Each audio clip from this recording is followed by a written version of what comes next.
Quero te convidar, sem delongas, a abrir sua Bíblia lá em Mateus capítulo 22, versículo 15 ao versículo 21. Versículo 15 nos diz assim: Então os fariseus saíram e começaram a planejar um meio de enredá-lo em suas próprias palavras. Enviaram-lhe seus discípulos junto com os herodianos, que lhe disseram: Mestre, sabemos que és íntegro e que ensinas o caminho de Deus conforme a verdade. Tu não te deixas influenciar por ninguém, porque não pode te prender à aparência dos homens. Dize-nos, pois, qual é a tua opinião? É certo pagar imposto a César ou não? Mas Jesus, percebendo a má intenção deles, perguntou: Hipócritas, por que vocês estão me pondo à prova? Mostre-me a moeda usada para pagar o imposto. Eles lhes mostraram um denário. E ele lhes perguntou: De quem é esta imagem e esta inscrição? De César, responderam eles. E ele lhes disse: Então deem a César o que é de César, e a Deus o que é de Deus. Repitam após mim: Deem a César o que é de César, e a Deus o que é de Deus. Curve sua cabeça, ore comigo em nome de Jesus. Pai do céu, Senhor soberano, sobre tudo e sobre todas as coisas. Aqui está teu servo, ó Deus, que vai ser o condutor, ministrante da tua palavra nesta manhã. Que eu diminua e o Senhor possa crescer. Fala, Deus, através dos meus lábios. Repreendemos todo comichão de ouvidos. Repreendemos toda inquietação, toda inquietude, toda anormalidade que não vem da tua parte. Nós cancelamos, anulamos no nome de Jesus. Espírito Santo, permanece em nosso meio. Fala conosco, ó Deus, por meio da tua santa e poderosa palavra, no nome de Jesus e para a glória de Jesus. Amém? Aplauda, engrandeça, exalte a Ele, porque Ele merece.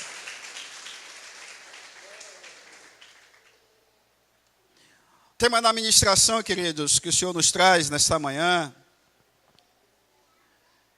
como viver a plenitude da vida. Quantos de vocês querem viver a plenitude da vida aqui? Cadê você? E quer viver a abundância da vida de Deus em sua vida, em sua casa, amém? E o Senhor quer nos ensinar um pouco nesta manhã como ter essa vida plena, como desfrutar, como se apropriar, como se apossar da plenitude de Deus em nossas vidas. Em primeiro lugar, nós precisamos cumprir princípios sobre tudo de Deus. Repitam após mim: cumprir princípios sobre tudo de Deus. Princípios, queridos. A palavra princípios é um conjunto de normas ou padrão a ser seguido por uma pessoa ou uma instituição. Isso é princípio. A palavra de Deus é um princípio para nós, amém? A maior potência, a superpotência do globo terrestre como nação se chama... Qual é a maior superpotência? Quem? Estados Unidos da América, amém? Você sabia que a Constituição norte-americana está embasada na palavra de Deus? Você sabia disso? O primeiro presidente dos Estados Unidos se chamava George Washington, comandante do Exército Continental. Ele foi o primeiro que veio a presidir os Estados Unidos da América. A palavra nação significa um agrupamento de pessoas que reside num território com limites definidos, cujos membros respeitam instituições, leis, constituição e governo. Para se ter uma nação, tem que haver toda essa distribuição. Vocês sabiam que quando os hebreus saíram do Egito, estavam caminhando no deserto, ali não era uma nação ainda? Ali era apenas um aglomerado de pessoas. Por quê?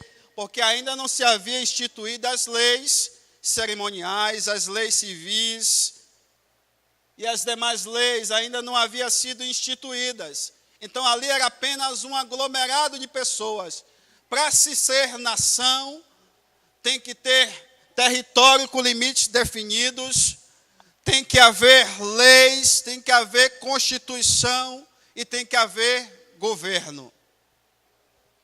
A nação dos Estados Unidos, o presidente atual, Donald Trump, é o 45º presidente dos Estados Unidos da América.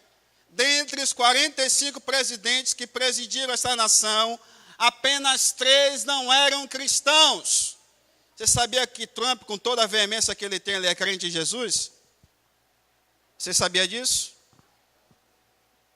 Com toda a veemência que ele tem, que ele passa, ele é crente em Jesus, declarado.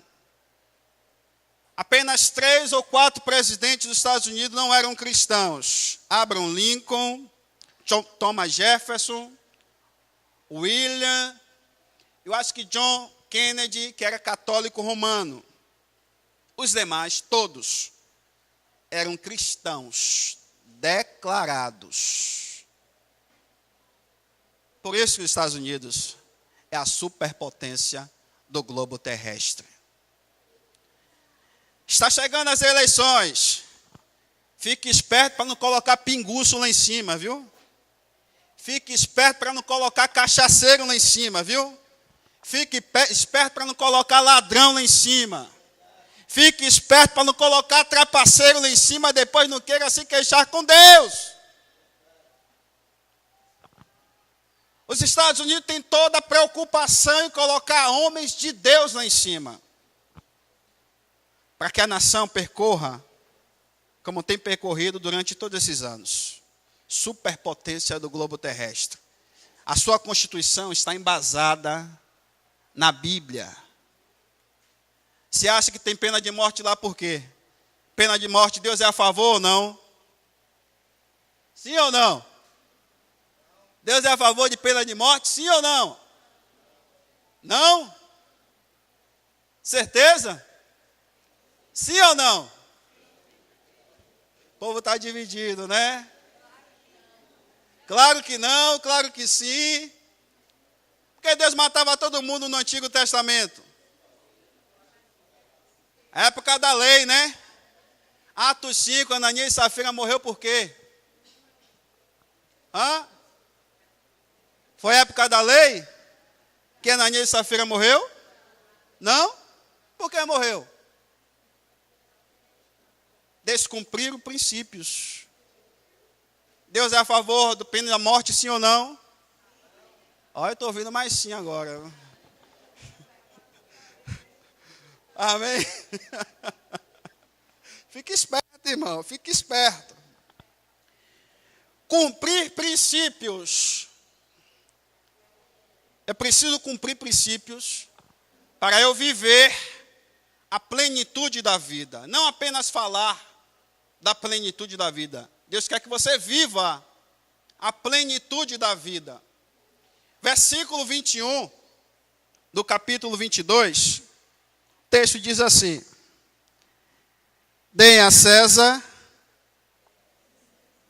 e a Deus. Temos que separar as coisas espirituais das coisas físicas. Jesus, sendo o Senhor, foi provado, foi posto à prova para aqueles homens, para saber se era lícito pagar imposto ou não. E Jesus, sendo o Senhor de tudo, pagou os impostos. Porque ali naquela nação, sendo subjugada pelos romanos, eles colocaram os impostos para serem pagos. E Jesus estava naquela nação, precisava cumprir o princípio daquela nação, pagando-se os impostos. Eu preciso cumprir princípios para eu viver a plenitude da vida. Amém? Primeiro livro de Samuel, capítulo 16, versículo 18. O pessoal da mídia vai nos ajudar. Um dos funcionários respondeu: conheço um dos filhos de Jessé de Belém, que sabe tocar harpa, é um guerreiro valente, sabe falar bem, tem boa aparência, e o Senhor está com ele. E outra tradução fala que era um homem que falava sendo sisudo no falar, sisudo na sua palavra, sendo firme na sua palavra, confirmando a sua palavra. A palavra de Deus diz que a nossa palavra seja sim, sim e não, não. Precisamos ser firmes em tudo aquilo que acordarmos, em tudo aquilo que falarmos. Precisamos falar com firmeza. Amém? Livro de Marcos, capítulo 7, versículo 6 ao versículo 9. Ele respondeu, bem profetizou Isaías acerca de vocês, hipócritas, como está escrito: este povo me honra com os lábios, mas o seu coração está longe de mim. Em vão me adoram, seus ensinamentos não passam de regras ensinadas por homens. Vocês negligenciam os mandamentos de Deus e se apegam às tradições dos homens. E disse-lhes: vocês estão sempre encontrando uma boa maneira para pôr de lado os mandamentos de Deus, a fim de obedecer às suas tradições. Todo ano, de costume, temos as nossas festas da nossa nação tradicionais, né? Natal, São João, a Páscoa, enfim, Réveillon, as festas tradicionais que ocorrem aqui no Brasil e em outras nações também. E sempre que eu me atento, eu sempre procuro colocar um direcionamento baseado na Bíblia, como me portar diante dessas festas.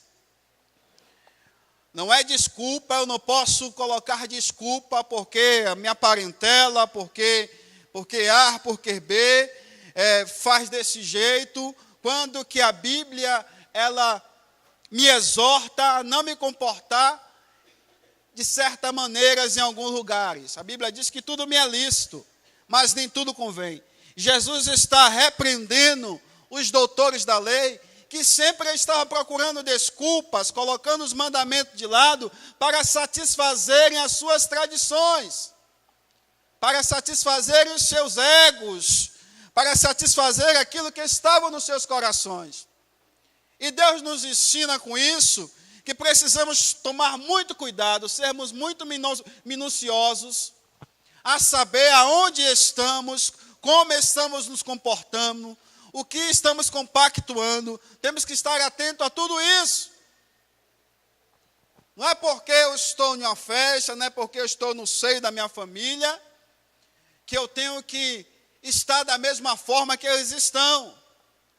Precisamos pedir sabedoria a Deus para como me comportar, para como nos comportarmos diante das tradições que o nosso país, ano após ano, traz para nós. Vocês estão entendendo isso, queridos? Amém? Sim ou não? Porque se eu descumprir princípios, sobretudo da palavra de Deus, para agradar a A, para agradar a B, eu estarei fora de tudo aquilo que Deus está reservado para a minha vida. Eu não posso descumprir os princípios da palavra de Deus para agradar a ninguém. A lei de Deus está acima de tudo e de todos. Amém? A lei de Deus está acima de tudo e de todos.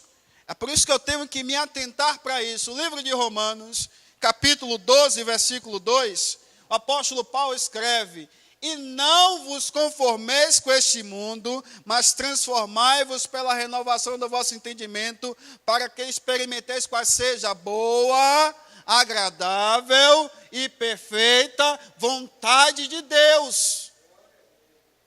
Eu não me conformar com o que está sendo imposto para a minha vida, sendo que vai fazer eu quebrar as regras. Eu não posso aceitar isso. Aonde quer que eu esteja, eu não posso aceitar isso.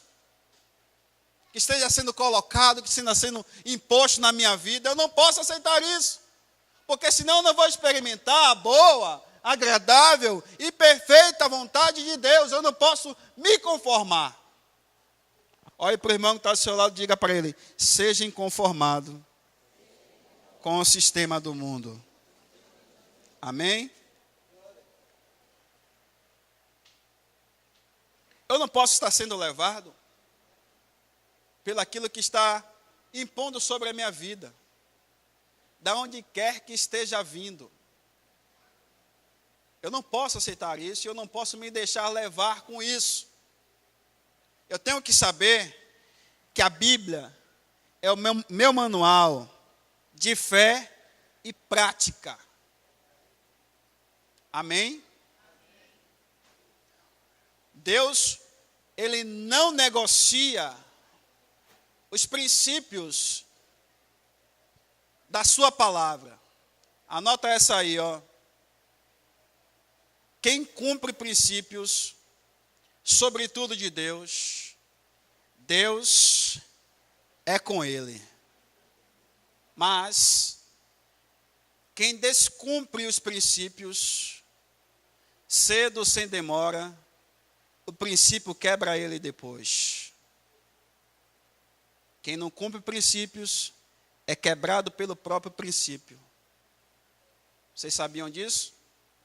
É por isso que muitos de nós está como o povo no deserto, dando voltas, está deixando de desfrutar, de viver a plenitude da vida, porque estamos descumprindo os princípios estabelecidos por Deus para praticarmos sobre a face da terra.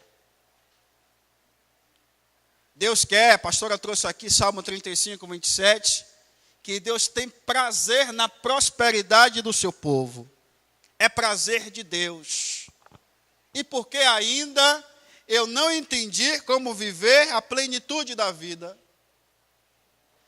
A plenitude da vida não é apenas para você falar sobre ela, não. A plenitude da vida é para você viver ela. É o desejo de Deus, é o prazer de Deus, a prosperidade do seu povo. Quantos querem ter a prosperidade de Deus aí? A Bíblia diz no livro de Provérbios, capítulo 10, versículo 12, se não me falha a memória: a bênção do Senhor é que enriquece e não acrescenta dores. O prazer de Deus é ver o seu povo próspero, em nome de Jesus, amém? Então, para eu viver a plenitude da vida, em primeiro lugar, eu preciso cumprir princípios sobre tudo de Deus. Eu não posso negociar. Quando Deus mostra a Jeremias aquela visão, e Jeremias declara o que viu, Deus fala para ele: viste bem, porque eu velo sobre a minha palavra para fazer cumprir. Deus não tem compromisso com o homem, não, gente. Deus tem compromisso com a sua palavra. Se a minha nação estiver embasada na palavra de Deus, Deus tem compromisso com esse povo. É por isso que Deus tem compromisso com os Estados Unidos, em fazê-los prosperarem, em ser a nação que é. Porque a Constituição está aqui, ó, acoplada, embasada na palavra de Deus. E qualquer um que queira se meter com os Estados Unidos, estou defendendo nação nenhuma, fazendo apologia a nada aqui não, queridos. Estou falando que é fato. É fato a Constituição de Deus estar embasada na Bíblia. É fato isso. Amém? Então, se você quer viver a plenitude da vida, em primeiro lugar, você precisa cumprir princípio. Eu preciso cumprir princípio. Princípio é o conjunto de normas ou padrões a ser seguido por uma pessoa ou por alguma instituição. Amém?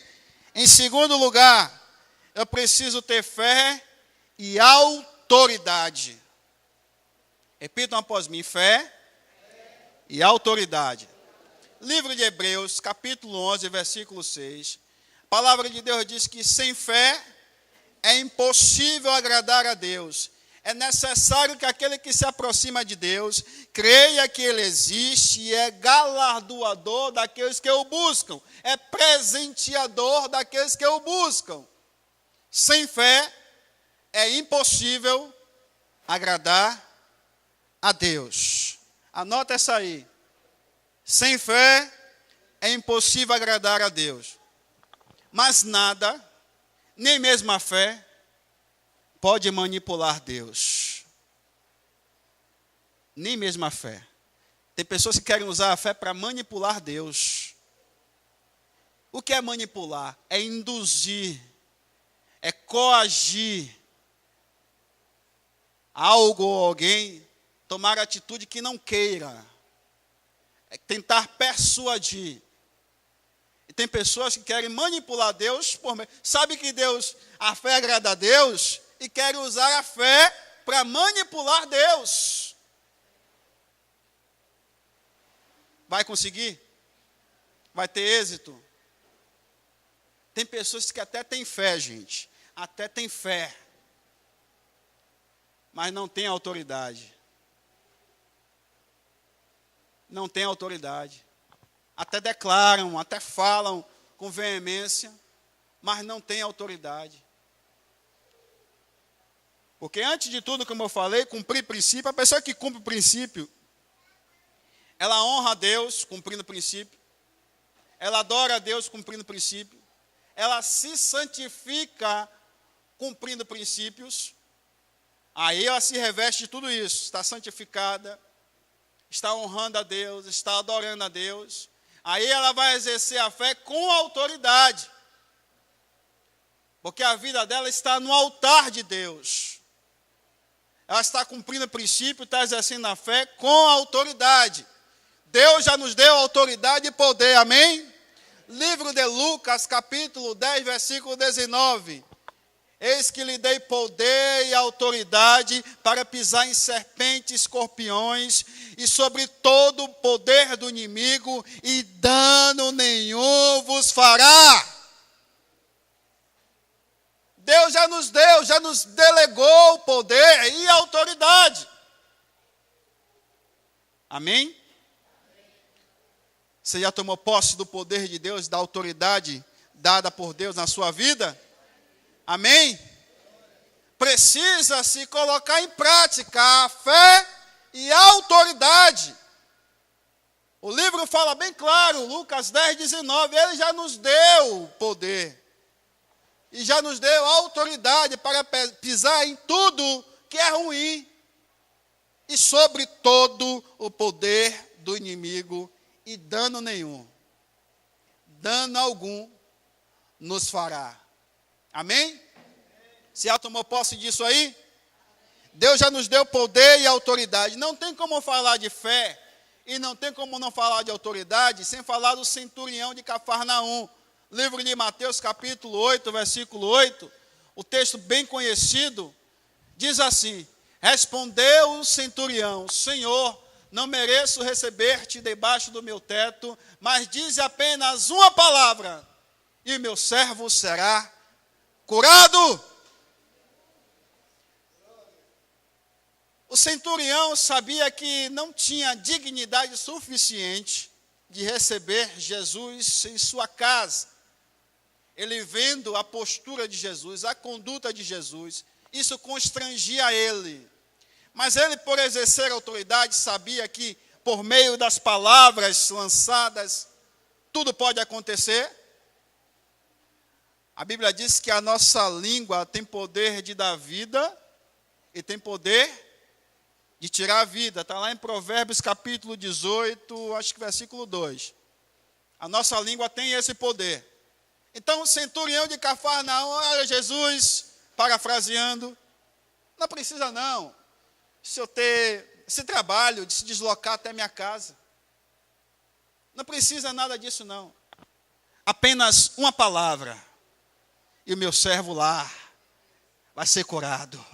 Apenas uma palavra que sai da minha boca, da sua boca, com fé e com autoridade, aonde você lançar, em que você lançar, para onde você lançar, com fé e com autoridade, Deus vai fazer o milagre ser estabelecido no meio da sua família, no meio da sua casa, aonde você trabalha, e o nome dele será exaltado para a glória do nome de Jesus. Apenas uma palavra.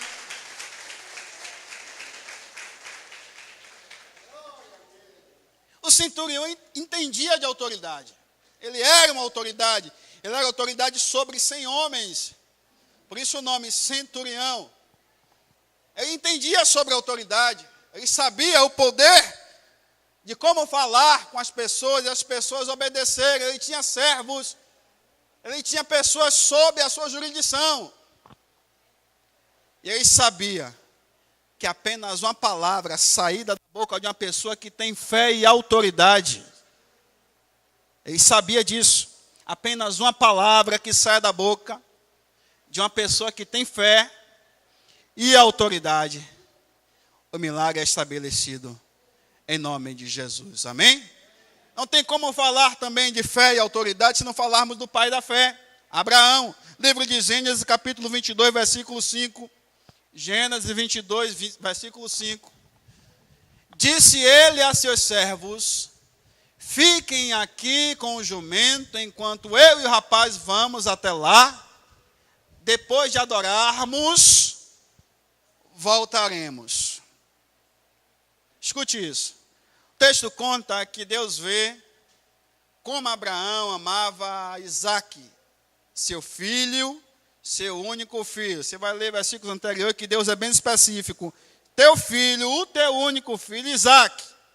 Eu quero que você sacrifique ele para mim.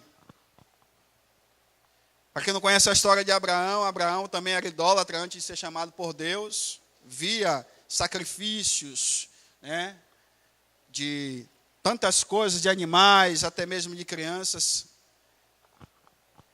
E aí Deus pede Isaque para ser sacrificado pelo seu próprio pai. Abraão prontamente pega seu filho Isaque, seu único filho, sobe até o monte designado por Deus para sacrificar. Vendo ele que ainda distava um certo, falou com seus servos: olha, fiquem aqui com o jumento. Que ele sobe com o jumento, né? Parecia que o jumento seria sacrificado. Deus fala apenas com ele que era para sacrificar o seu filho. Sobe, chega a uma certa distância. Fiquem aqui com o jumento. Coloca aí, por favor, querida, mais uma vez. Gênesis 22, versículo 5. Fiquem aqui com o jumento, enquanto eu e o rapaz. Deus falou com ele que era para sacrificar o menino, apenas com ele. Vamos até lá, depois de adorarmos, voltaremos. Gente, isso é fé. Isso é autoridade. Por quê? Deus falou com ele para levar Isaque para ser sacrificado. Chega uma determinada distância, ele fala para os teus servos: fiquem aqui, que nós iremos. Fala no plural, coloca aí, deixa aí. Ele fala no plural. Nós iremos, depois de adorarmos, voltaremos. Se ele não tivesse fé, ele diria: nós iremos e eu voltarei. Vocês estão entendendo isso? Nós iremos e eu voltarei, porque o menino ia ser sacrificado, ia morrer. Mas ele diz: nós iremos e depois de adorarmos, voltaremos. Isso é fé, confiança, isso é uma palavra de autoridade. Abraão sabia que no meio do caminho, Deus, ele iria prover o sacrifício a ser servido a ele naquele lugar. Quantas das vezes estamos caminhando sem saber o que fazer, sem saber para onde ir, quem sabe qual atitude tomar, mas se você andar ligado com Deus, se você tiver fé, se você tiver autoridade, Deus vai designar o milagre acontecer na sua vida. Abraão, quem sabe, eu imagino Abraão andando. Deus vai prover o cordeiro. Deus vai prover o cordeiro para si. Eu tenho fé que o meu Deus, eu declaro em nome de Jesus. Jesus ainda não viu, mas eu estou parafraseando isso. Eu declaro que em nome de Jesus o milagre vai acontecer. Nós iremos retornar assim como eu pronunciei. Ele declarou, ele verbalizou que depois de adorar a Deus, eles dois iriam voltar do sacrifício. Ei, não vivemos por vista, vivemos por fé. Não importa o que está diante dos seus olhos, não importa o que está acontecendo. Quando os 12 espias foram espiar a terra, a Nova Canaã, apenas 2 viram que os 10 não viram.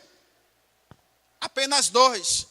E Caleb fala com muita fé e autoridade: não, nós subiremos e possuiremos a terra, devoraremos todos eles como se fossem pães. Isso é fé, isso é autoridade. Em meio a tantas vozes, tantas vozes dizendo que eles não iriam conseguir. Quantas vozes têm dito ao nosso redor que nós não iremos conseguir? Quantas vozes você ouve? Quem sabe no meio da sua família, quem sabe no meio do seu trabalho, na faculdade onde você estuda, no seu colégio, quem sabe você tem ouvido tantas vozes dizendo que não vai acontecer.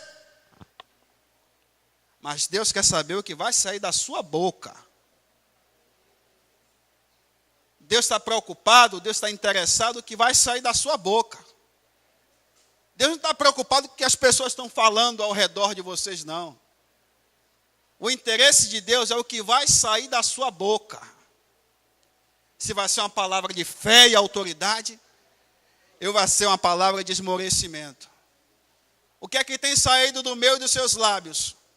Quando as vozes estão dizendo que não vai acontecer, que não há a menor chance, que não há a menor possibilidade, que é improvável isso. Quando as vozes estão dizendo tudo isso para nós, o que é que temos feito? O que é que temos feito? Temos exercido a fé e a autoridade? Ou temos esmorecido mediante os fatos em nossa volta? Caleb e Josué exerceram a fé e a autoridade. Abraão exerceu a fé e a autoridade. Porque fé, queridos, fica algo muito solto. Tudo tem que estar linkado uma coisa a outra. Dizer que tem fé não é de fato que ela tenha fé. As atitudes, as pronúncias que saem dos lábios é que vão realmente dizer se a pessoa tem fé ou não. O maior interessado em que vivamos a plenitude da vida é Deus.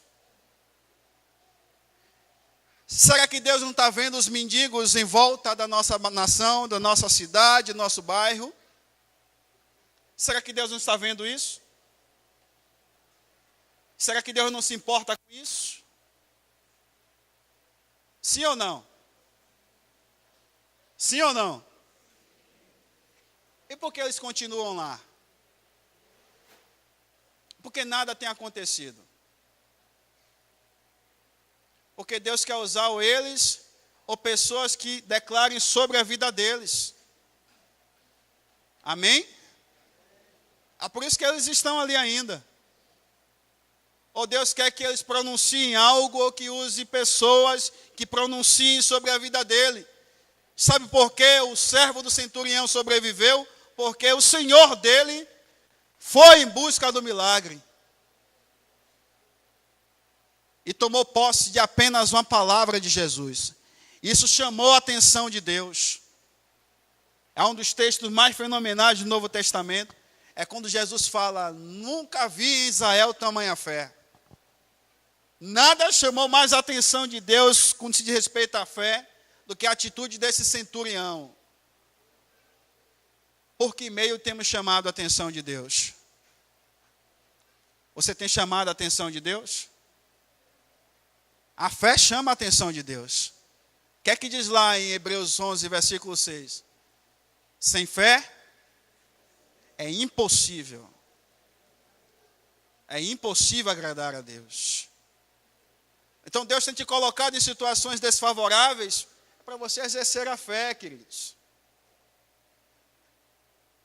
A irmã declarou aqui que ela foi para um lugar que só Deus na vida dela. Para quê? Para que ela exercesse a fé. Para que as pessoas vissem nela o Deus que ela falava. Deus te coloca em situações difíceis, desfavoráveis, para você mostrar quem é Deus na sua vida. Para você exercer a fé e a autoridade lá. Estar num lugar bom, aconchegante, cômodo, é fácil. Não, Deus quer glorificar o nome dele através da sua vida. E como Deus vai fazer isso? Colocando eu e você em situações desfavoráveis, em situações incômodas, para que eu e você exerçamos a fé e a autoridade. Foi que a patroa dela disse, não sei se é Deus, sei que tem um negócio diferente na sua vida. Não sei o que é que, quando você chega aqui, o negócio muda. Ei, quando você chega no lugar do seu trabalho, o negócio tem que mudar para melhor, querido. O negócio tem que mudar. Onde havia confusão, vai haver paz. Onde havia morte, vai haver vida. Onde havia desarmonia, vai haver o amor de Deus. Porque a igreja chegou. Oh, aleluia! Fé e autoridade.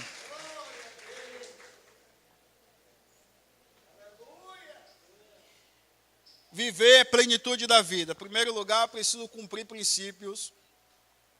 Em segundo lugar, eu preciso ter fé e autoridade. Em segundo lugar, eu preciso ter vigilância e oração. Está pensando o quê? Que a oração vai ficar de fora? É? Tem que orar. Vigilância e oração. Tem muito crente que ora muito e não vigia. Ora. Campanha de 7 novena, ora. Campanha de 70 semanas, ora. Não vigia. O que é que adianta? Mateus capítulo 26, versículo 41. Vigiai, pois, porque o Espírito está pronto. Vigiai e orai, porque o Espírito está pronto, mas a carne... Por que não falou orar e vigiar? Por que fala vigie e ore? Porque não adianta você orar primeiro e você não vigiar. Você tem que vigiar para você orar. E o que é vigilante? O que é vigia? É aquele que está em alerta. É aquele que está vigiando. Nas cidades, na época medieval, ficava o sentinela na guarita daquela cidade, vigiando para ver se vinha o inimigo. Estava alerta, estava vigiando os quadrantes daquela cidade, para se o inimigo apontasse de longe, ele viesse declarar todo o povo ali.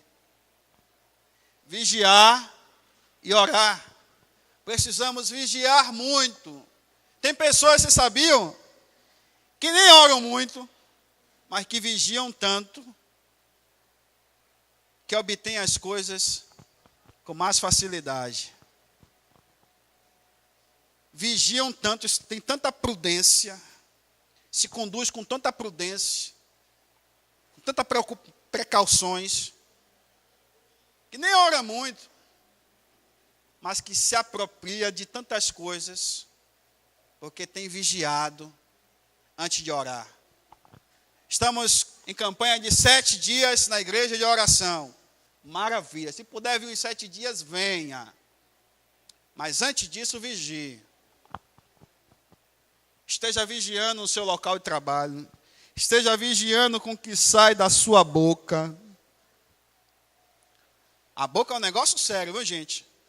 A boca é um negócio sério. É tanto que uma das partes onde tem mais micro-organismos em nós é a nossa boca. Você sabia disso? Você sabia disso? Não sou nenhum biólogo, nem doutor não, mas o Google está aí para a gente dar uma olhadinha ali. Vigiar e orar. Livro de 1 Tessalonicenses diz, orar sem cessar. Olha aí, uma coisa linkada à outra. Ó, vigiando, orando sem cessar. E eu vou crescendo no Senhor. Livro de Efésios, capítulo 6, versículo 18 a 20. Orem no Espírito em todas as ocasiões, com toda oração e súplica, tendo isso em mente, estejam atentos, alerta, e perseverem na oração por todos os santos. Versículo 19. Orem também por mim, para que quando eu falar, seja-me dada a mensagem, a fim de que determinadamente torne conhecido o mistério do Evangelho. Versículo 20. Pelo qual eu sou embaixador preso em correntes, orem para que, permanecendo nele, eu fale com coragem, como me cumpre fazer. Orando em todo momento. Eu preciso estar orando sem cessar. Eu preciso estar orando em qualquer circunstância. Eu preciso estar alerta, atento em tudo que acontece em minha volta. Amém? Livro de 1 Pedro, capítulo 5, versículo 8. Texto muito conhecido. Sejam sóbrios, vigiai. O diabo, o vosso adversário. O diabo é adversário de quem? De Deus? O diabo é adversário de Deus? Deus tem adversário? O diabo é o nosso adversário. Sejam sóbrios e vigiem, o diabo, o inimigo de vocês, andam ao redor como um leão, rugindo e procurando a quem possa devorar. O diabo é o nosso inimigo, não é inimigo de Deus. Deus não tem inimigo. O diabo é inimigo nosso, ele tem revolta nossa. Ele tenta contra nós. Porque quando ele consegue tocar em nós, ele mexe com Deus, porque somos obras-primas de Deus. Somos obras artesãs de Deus. Deus nos fez com a sua mão, nos moldou. Somos obras preciosas de Deus. Quando o diabo toca em nós, isso mexe com Deus. Por isso ele não pode ir contra Deus. Ele pode ir contra nós. Ele não pode ir contra Deus. Então precisamos vigiar, estar sóbrio. Ter sobriedade, estar atento, estar alerta, porque o diabo está em nosso derredor. Porque em nossa volta está o anjo do Senhor, se temermos ao Senhor, cumprir os princípios. Está lá em Salmo 34, versículo 7. O anjo do Senhor acampa-se ao redor daquele que o teme e o livra. Daquele que teme, que cumpre princípios, daquilo que tem fé e autoridade, para livrar do inimigo. Precisamos estar sóbrios, precisamos vigiar.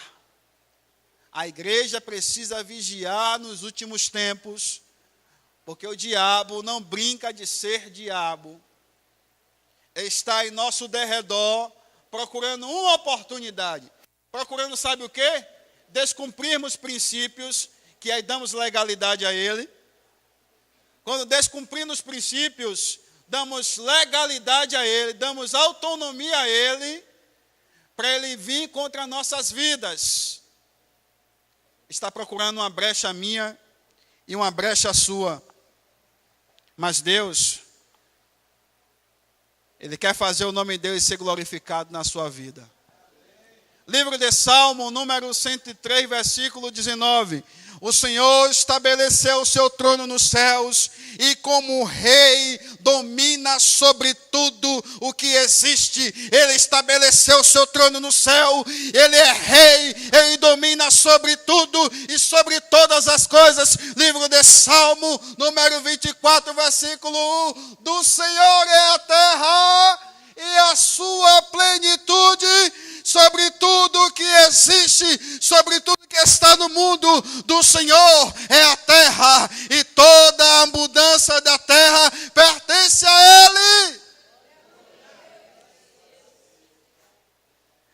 Senhor estabeleceu o seu trono no céu. De lá domina sobre tudo, como rei, sobre tudo que existe. Nada foge do controle de Deus. Tudo está sob o teu governo, tudo está sob o teu domínio, tudo está embaixo dele. Por isso, a vida plena pertence a mim, pertence a você. Livro de João, capítulo 10, versículo 10. O ladrão vem senão para matar, para roubar e para destruir. Aí Jesus disse: eu vim para que vocês tenham vida e a tenha em abundância. Eu vim para que vocês tenham vida e tenham vida plena. Quantos querem vida plena aqui? Cadê você?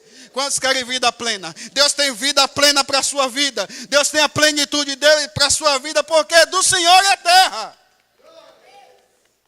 É dele toda a terra. O trono dele está no céu, nada está acima dele, nada nem ninguém está acima do seu Deus. Nada nem ninguém, gente. A igreja precisa entender isso. Precisa ter consciência disso, que nada foge do controle de Deus. Nada. Tudo está embaixo dele. Jesus veio, versículo 10 do capítulo 10, para que tenhamos vida. E não é uma vida, uma mera vida, não. Ele é bem específico, bem categórico em dizer: e a tenham em abundância. Eis, e a tenham em abundância. Livro de Isaías, capítulo 1, versículo 19. Se quiseres e me ouvires, comereis o melhor dessa terra. Cadê você que quer viver o melhor dessa terra? Cadê você que quer viver o melhor dessa terra? Cadê você que quer viver o melhor dessa terra? Fica de pé, em nome de Jesus.